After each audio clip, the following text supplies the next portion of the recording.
नमस्कार, बहुत स्वागत है आप सभी का। मैं आपके साथ प्रियंका राय। बुलेटिन में सबसे पहले बात करेंगे आग के लपटों की।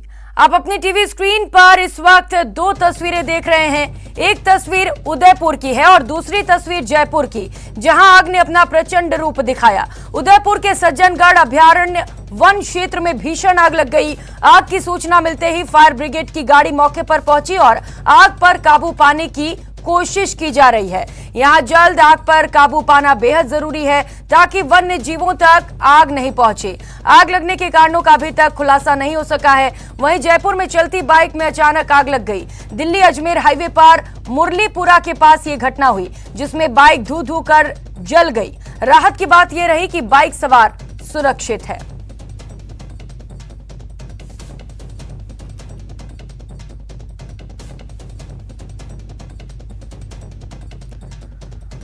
और उदयपुर के सज्जनगढ़ अभयारण्य वन क्षेत्र में आग लगी है। आग की सूचना पर फायर ब्रिगेड की गाड़ी मौके के लिए रवाना हो चुकी है और लगातार कोशिश की जा रही है आग बुझाने की। वन विभाग की टीम मौके पर मौजूद है। अभयारण्य क्षेत्र में बायोलॉजिकल पार्क में ये आग लगी है। वन्य जीवों तक फिलहाल आग नहीं पहुंच पाया है और कोशिश लगातार की जा रही है कि आग पर जल्द से जल्द काबू पा लिया जाए। तो फिलहाल आग लगने के कारणों का पता नहीं चल सका है।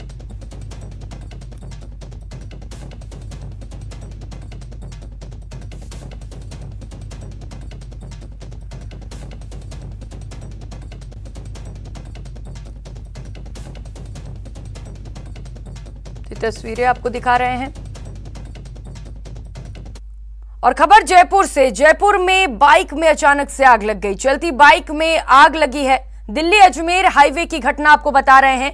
मुरलीपुरा के पास हाईवे पर यह घटना घटी है। घटना की तस्वीरें भी आपको दिखा रहे हैं, जहां पर चलती बाइक में अचानक से आग लग गई। किन कारणों से आग लगी है फिलहाल इसका खुलासा नहीं हो सका है, लेकिन राहत की बात यह है कि चालक ने कूदकर अपनी जान बचा ली है।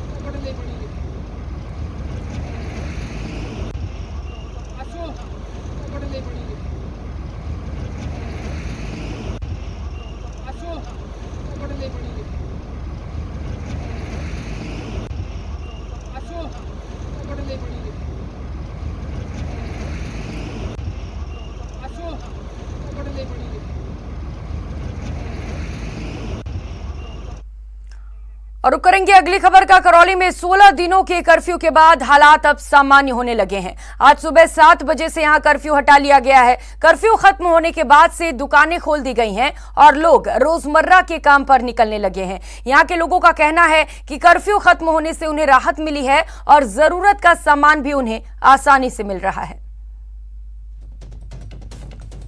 तो तस्वीरें आपको दिखा रहे हैं। हिंसा के बाद से ही करौली में कर्फ्यू लगा हुआ था, जिसे आज से हटा दिया गया है और लोगों का कहना है कि कर्फ्यू हटने के बाद उन्हें राहत मिली है। लोग जरूरी सामान आसानी से खरीद पा रहे हैं।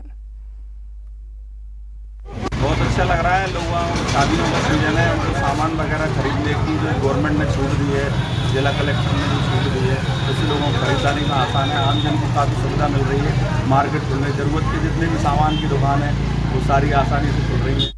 उधर कोटा में हादसे का शिकार हुए एक मजदूर परिवार को यूडीएच मंत्री शांति धारीवाल की तरफ से आर्थिक और मानवीय मदद दी गई है। ये मजदूर परिवार 14 और 15 अप्रैल को सड़क किनारे सो रहा था, तभी एक तेज रफ्तार कार अनियंत्रित होकर उनके ऊपर चढ़ गई थी।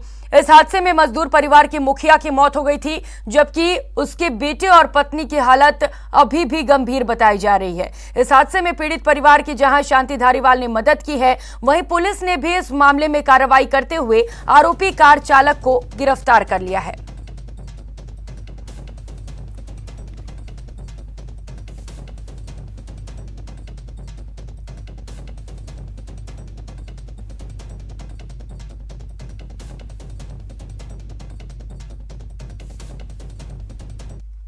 का चेक भी दिया है और 6 बच्चे जो हैं उनके पालनहार के हिसाब से और विधवा को पेंशन के हिसाब से उनको 5,500 रुपये की मदद भी मिल जाएगी।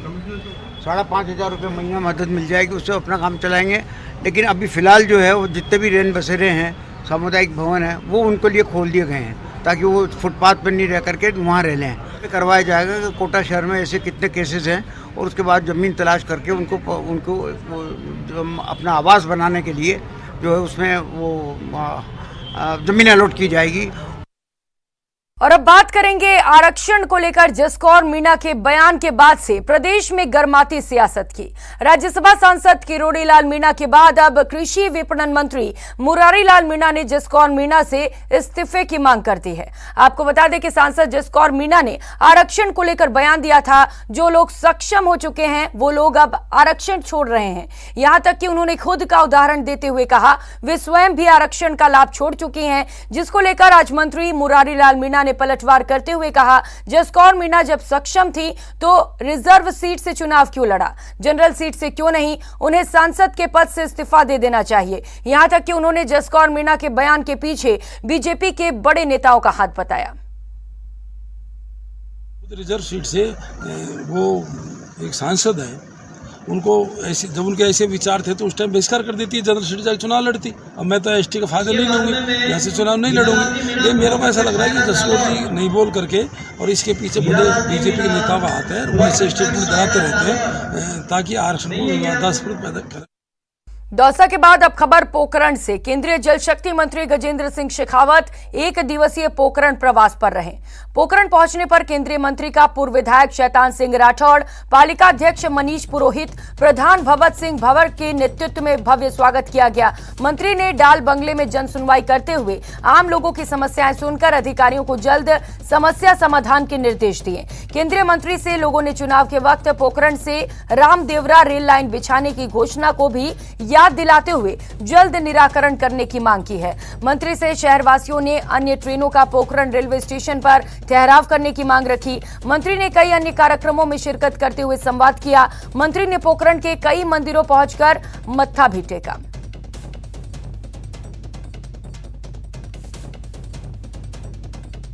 जो महिलाओं के सम्मान के लिए जाना जाता था, मीरा हाडी रानी का राजस्थान, पन्ना धाय का राजस्थान, रानी पद्मिनी का राजस्थान जो है वो आज रेप की कैपिटल बना है। देश में सबसे ज़्यादा रेप, छोटे बच्चों पर अत्याचार, छोटी बच्चियों के साथ में बलात्कार का प्रदेश बना है।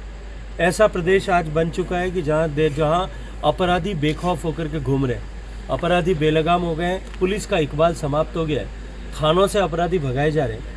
राजस्थान को इस दुर्दशा से निकालने के लिए राजस्थान जो विकास के हर एक पैरामीटर पर देश के पहले 5 पायदान में होता था, आज फिसल करके पीछे आ गया और अंतिम 5 पायदान पर आ गया। ऐसे राजस्थान के हालात हुए हैं। राजस्थान की जनता के दुख दर्द को दूर करने के लिए भारतीय जनता पार्टी का कार्यकर्ताओं को प्रतिदिन पूरे प्राण की ऊर्जा से इस कुशासन को उखाड़ फेंकने के लिए काम करना ही चाहिए, हमारा धर्म है। उधर बीजेपी ने कांग्रेस को देश की सभी समस्याओं की जड़ करार दिया है।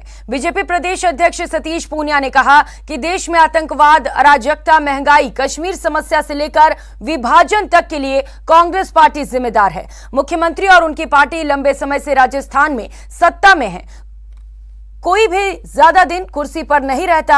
ये पहला मौका है जब मुख्यमंत्री अशोक गहलोत को पार्टी के भीतर और बाहर बड़ी चुनौती का सामना करना पड़ रहा है। इसीलिए पार्टी के भीतर चल रही कलह को दबाने के लिए वे रोजाना बीजेपी को आड़े हाथ लेते हैं।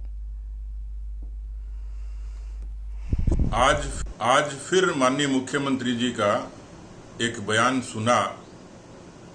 लगातार मैं उनको सुनता आ रहा हूं।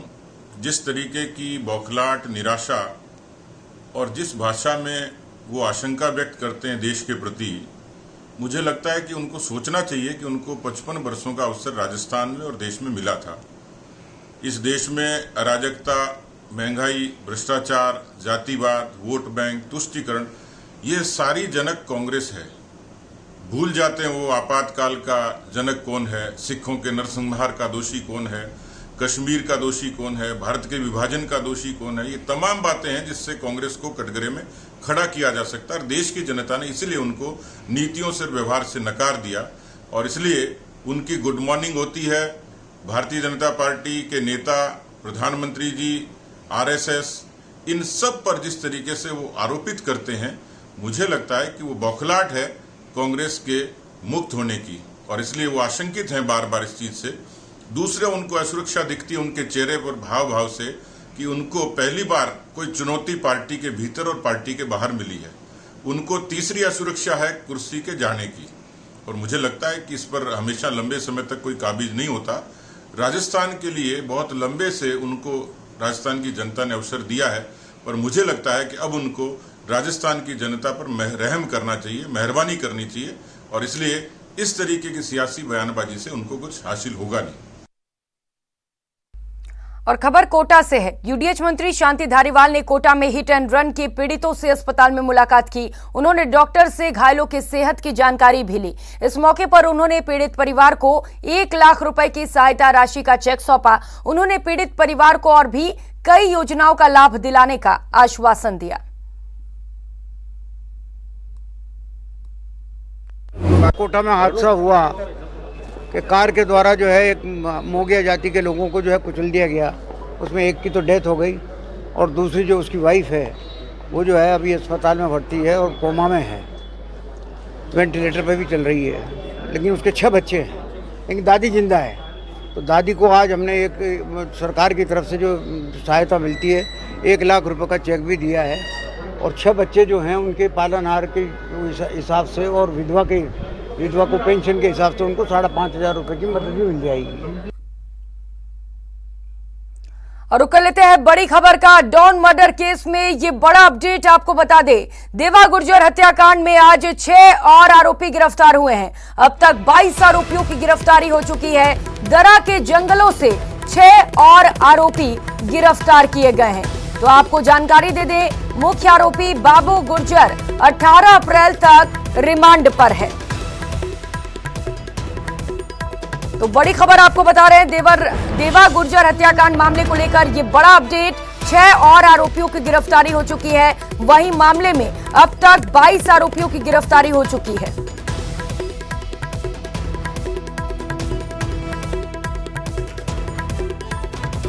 तो हत्याकांड के बाद वीडियो वायरल हुआ था। वीडियो के बिना पर तमाम आरोपियों की शिनाख्त की गई थी और उसके बाद से लगातार गिरफ्तारी का दौर जारी है। इससे पहले 22 आरोपियों की गिरफ्तारी हो चुकी थी।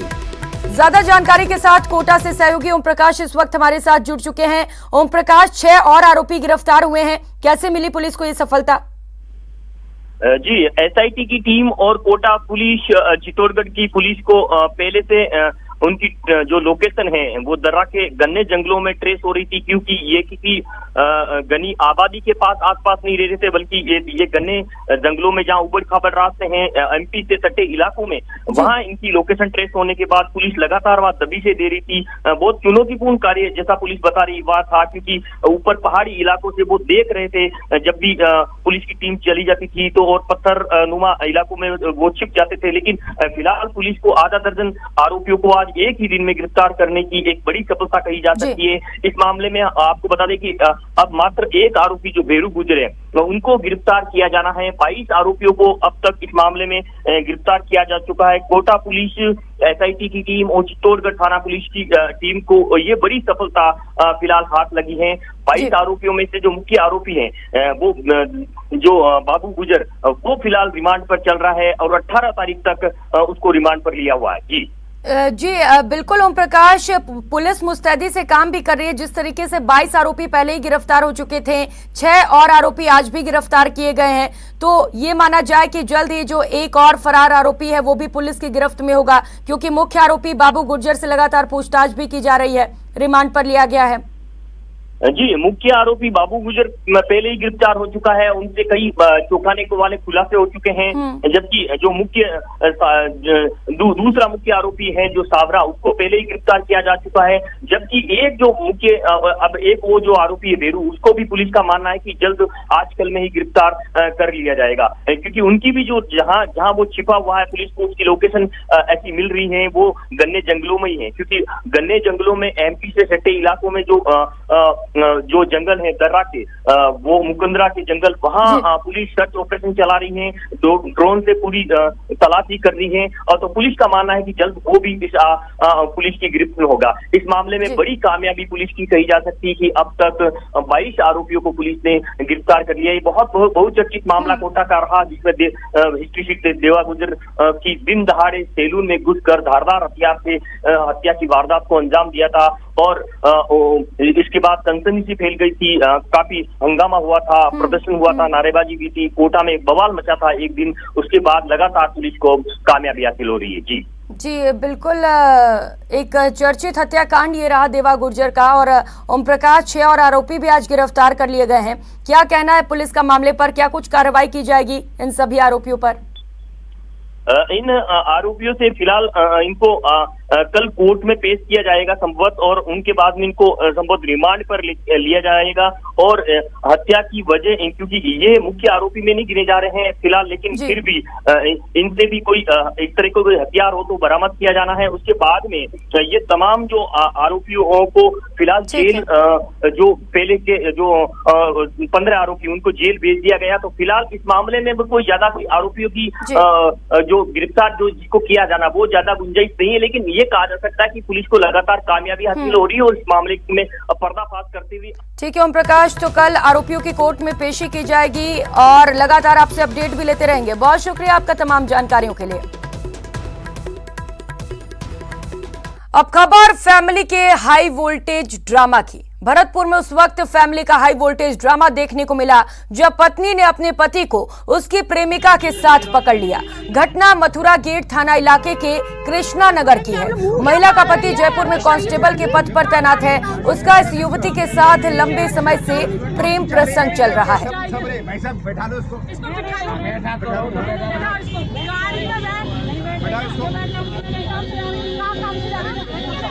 सोशल मीडिया पर डालो जाके, मुझे आपका नंबर देना भाई। देखो भाई साहब, वो पत्रकार है, वो पत्रकार है, घबरा मत।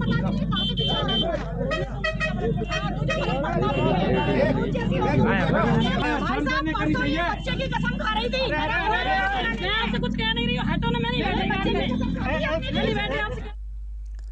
और रुक करेंगे अगली खबर का। पेट्रोल और डीजल की कीमतें आसमान छू रही हैं। आम लोगों के लिए जरूरी काम के लिए भी गाड़ी चलाना मुश्किल हो रहा है, लेकिन सरकारी विभाग के अधिकारी निजी काम के लिए सरकारी गाड़ियों का दुरुपयोग करने से पीछे नहीं हट रहे। ताजा मामला चित्तौड़गढ़ का है, जहां नागरिक सुरक्षा के लिए उपलब्ध कराए गए वाहन का उपयोग 2 महिला कर्मचारी अपनी निजी काम के लिए कर रही थी। बताया जा रहा है कि वो एक भोज में शामिल होने के लिए सरकारी गाड़ी लेकर निकल गई और इसका जवाब मांगने पर वो तो कुछ नहीं बोली और उनका ड्राइवर भी कुछ खास उत्तर नहीं दे पाया। क्या नाम है आपका? क्या किस पद पे हैं आप? इसमें लॉगबुक में लिखा भी आप कहाँ गए थे? कौन सी आपदा प्रबंधन की ड्यूटी थी? जिले में कहाँ भी आपदा प्रबंधन पे गए थे?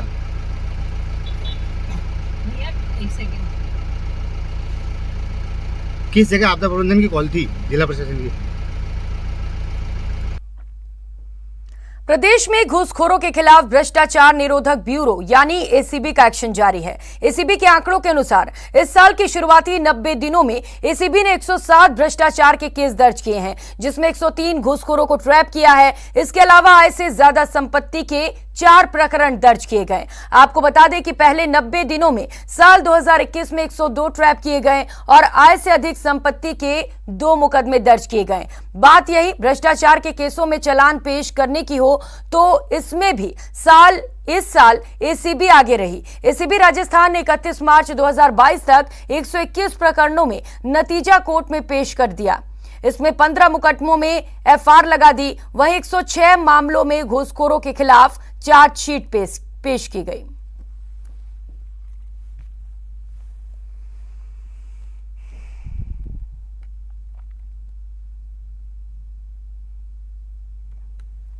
उधर भरतपुर के लखनपुर थाना क्षेत्र के गांव दयावली में एक ही परिवार के 2 भाइयों में जमीन को लेकर लंबे समय से विवाद चल रहा था। विवाद इतना बढ़ गया कि एक पक्ष के लोगों ने दूसरे पक्ष पर फायरिंग कर दी, जिसमें गोली लगने से एक युवक की मौत हो गई। सूचना पर लखनपुर थाना पुलिस मौके पर पहुंची और मृतक के शव को नदबई सीएचसी तक पहुंचाया। मामले में मृतक के पिता ने 7 लोगों के खिलाफ उसके बेटे की गोली मारकर हत्या करने का मामला दर्ज कराया है। पुलिस ने नदबई सीएचसी में मृतक युवक के शव का पोस्टमार्टम कराकर शव परिजनों को सौंप दिया है। पुलिस द्वारा टीम गठित कर आरोपियों की तलाश के लिए दबिश दी जा रही है।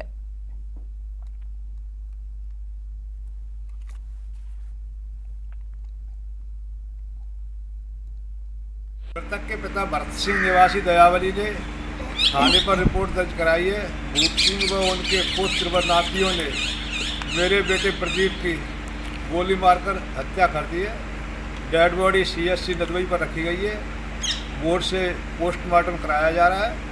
मुकदमा दर्ज कर लिया है। आरोपियों की तलाश जारी है। और खबर झुंझुनू से। झुंझुनू के खेतड़ी नगर इलाके के जसरापुर गांव में हनुमान जयंती के अवसर पर पहाड़ी पर स्थित मंदिर से प्रसाद लेकर लौट रहे 2 बच्चों की मौत के मामले में आज झुंझुनू के BDK अस्पताल में खेतड़ी नगर पुलिस ने परिजनों की मौजूदगी में दोनों बच्चों के शव का पोस्टमार्टम करवाया। पोस्टमार्टम करवाकर शव परिजनों को सुपुर्द कर दिए गए। दोपहर करीब 3 बजे के आसपास की घटना है, जो बजरंगबली की सवामणि थी पहाड़ी के ऊपर जसरापुर गांव में। वहां से जब वे बच्चे जिम के नीचे साइकिल से आ रहे थे तो सामने से कोई बुलेरो गाड़ी आना बताया है, जो उसके बचाने के लिए इन्होंने साइकिल इनके नीचे गिर गई, जिसके सिर में चोट आने से वह नवीन ख़त्म हो गए।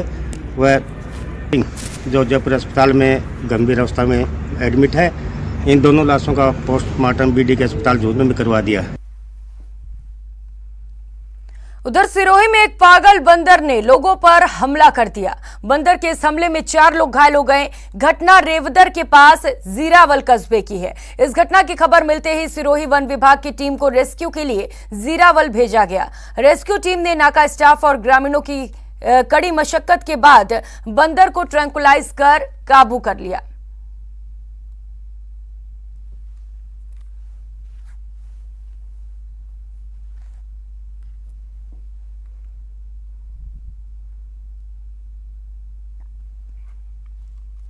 वहीं डूंगरपुर जिले के राजकीय उच्च माध्यमिक स्कूल सूरपुर में 248 बच्चे जान खतरे में डालकर पढ़ाई कर रहे हैं। स्कूल में 12 कमरों में से 5 कमरों को 1 साल पहले जर्जर घोषित किया जा चुका है। बाकी 7 कमरों का हालत भी खस्ता है। हालात ये हैं कि बारिश के दिनों में स्कूल की छुट्टी करनी पड़ती है। संस्था प्रधान का कहना है कि जर्जर भवन के बारे में उच्च अधिकारियों और जनप्रतिनिधियों को कई बार बताया गया है, लेकिन किसी ने भी समस्या का समाधान नहीं किया। ऐसे में छात्र डर के साए में पढ़ने को मजबूर हैं।